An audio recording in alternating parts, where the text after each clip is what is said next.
मुरैना जिले की केलारस तहसील में साफ सफाई और पार्किंग व्यवस्था को लेकर तहसीलदार द्वारा विशेष अभियान चलाया गया, जिसमें गेट के सामने लगी वकीलों की टेबल को हटा दिया, जिससे नाराज वकील कलमबंद हड़ताल पर बैठ गए। वकीलों की हड़ताल की सूचना पर तहसीलदार नरेश शर्मा ने वकीलों के बीच पहुंचे और तत्काल टीन शेड का चबूतरा बनाने का आश्वासन दिया। तहसीलदार केलारस नरेश शर्मा द्वारा वकीलों एवं स्टाम्प बेंडर वगैरह जो कार्य करते हैं और उनको उनकी जगह से रातों रात पृथक कर दिया। मतलब बगैर नोटिस दिए अवैध रूप से उनके बैठने की जगह को क्षत कर दिया गया। उनकी फर्नीचर टेबल कुर्सी को वहाँ से फेंकवा दिया गया। बता, जब तहसीलदार होते हुए न्यायिक प्रक्रिया का पालन नहीं किया, कैसे तहसीलदार हैं? क्या उनको कानून इस तरह की आज्ञा देता है? अरे वो आता है वो छोटी क्या इसके बाद में धंधे से उनका धंधा वकीलों का स्टाम्प बेंडर, प्रोवाइडर, टाइपिस्ट और कंप्यूटर ऑपरेटर है, उनको अपने धंधे से वंचित कर दिया। उनका जो हमारा वृत्तिक स्थल था तो वो छत विछत कर दिया गया है, जबकि कानून इसके लिए आज्ञा नहीं देता है। न्यायिक प्रक्रिया से काम करना चाहिए। हमसे पूछते, हमको नोटिस देते तो हम उनको वकील साहब साफ सफाई के दौरान उन्होंने आप लोगों की व्यवस्थाएं व्यवस्थित की है। यातायात से लेके रास्ता अवरुद्ध होता था। आप लोगों के लिए जो जगह आवंटित तहसीलदार महोदय के द्वारा की गई है, कितनी जगह आवंटित की गई?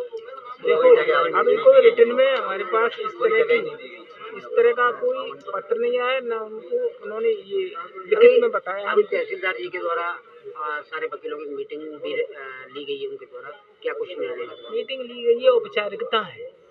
हम चाहते हैं कि पहले सेट बनाया जाए। उनके द्वारा क्या कहा गया? उनके द्वारा ये कहा गया है कि मैं पक्का सेट बनाऊंगा, टी सेट करवाऊंगा और वहाँ तक पहुँचने के लिए अप्रोच रोड भी बनवाऊंगा।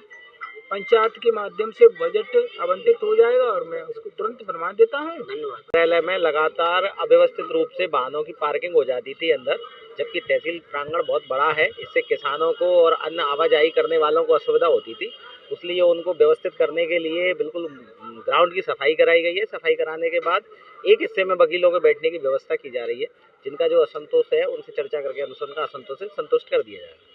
जैसे कि सर उनके द्वारा बताया जा रहा है कि बरसात का मौसम आएगा तो हम लोगों को बैठने की व्यवस्था कैसे यातायात हो पाएगी? अभी करीब अभी दिसंबर का महीना चल रहा है और जून तक बरसात होने की संभावना बहुत ही कम होती है। सब लोग जानते हैं इस चीज़ को। तब तक टीन सेट वगैरह जैसा अरेंजमेंट कर पाएंगे ग्राम पंचायत के सहयोग से, वो सारी चीज़ें कराई जाएंगी। सर जैसा कि देखा जा रहा है तहसील प्लेस में जितनी भी सरकारी भवन वगैरह हैं, जितने भी विभाग हैं, खासकर मुख्यालय को देखा जाए तहसील को, तो ऐसा दिखाई देता है कि मानो नवनिर्माण हुआ हो। इस तरह की साफ सफाई देख के लोगों में चर्चा का विषय बना हुआ है कि आज तक ऐसा नहीं हुआ।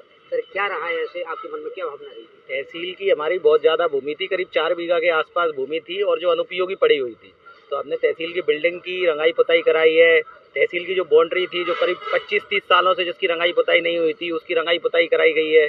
हमारे सरकारी भवन है, यहाँ हमारे किसान लोग आते हैं, उनकी व्यवस्था की जा रही है। और इसके साथ साथ जो करीब 6-8 सालों से टॉयलेट बंद पड़ा हुआ था, किसान लोग परेशान होते थे, उसकी सफाई कराई जा रही है, उसको खुलवाया जा रहा है। यहाँ तहसील प्रांगण में हम वाटर कूलर की व्यवस्था करा रहे हैं। तो जितना अधिक से अधिक किसानों के भले के लिए जो सुविधाएं, सामान्य सुविधाएं हैं, ये पीने का पानी होना, टॉयलेट होना, इसके लिए सरकार के द्वारा बराबर निर्देश दिए जाते हैं। तो सरकारी कार्यालय में होना चाहिए, उसी व्यवस्था के तहत साफ सफाई कराई जाए। सर मेरा अगला सवाल ये है कि ज़्यादातर देखा जा रहा है कि यहाँ के आपके कार्यों को देखते हुए अन्य तहसीलों में आपकी मांगे की जा रही है। ऐसा क्या है सर कि आप ये प्रशासन का निर्णय है, इसमें मेरे को कुछ नहीं कहना। लेकिन लोगों के प्रति क्या कहना चाहिए? नहीं, हम अपना काम कर रहे हैं, काम जनता संतुष्ट होती है, इसलिए हमारे लिए जनता का बहुत बहुत धन्यवाद। हम लगातार ऐसे ही काम करते हैं जिससे जनता संतुष्ट रहे एवं आसपास साफ सफाई रहे, अतिक्रमण मुक्त रहे।